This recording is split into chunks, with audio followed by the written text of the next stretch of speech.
now you've probably figured out that the different chess pieces vary in strengths and weaknesses. The queen is the most powerful. She can move any number of squares in any direction and controls 27 squares from a position at the center of the board. The rook is not as powerful as the queen, but can still travel long distances. From the center of the board, a rook controls 14 squares. The bishop is limited in its movement by the fact that it can only travel on dark squares or light squares. From the center of the board, a bishop controls 13 squares. The knight is very limited in how far it can move per turn, but it has the advantage of being the only piece that can jump over other pieces.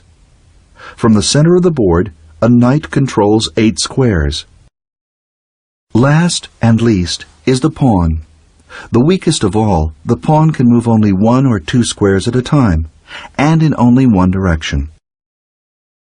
We use the pawn as the basic unit against which we measure all of the other pieces.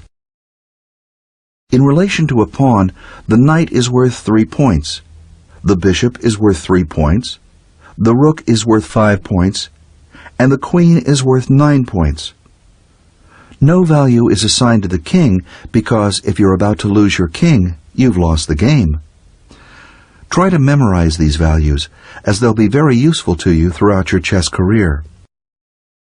Based on these values, if you allow your queen to be exchanged for one of your opponent's pawns, you're losing 8 points in the exchange. This is called a loss of material. You may be curious about the fact that the bishop and knight are valued the same.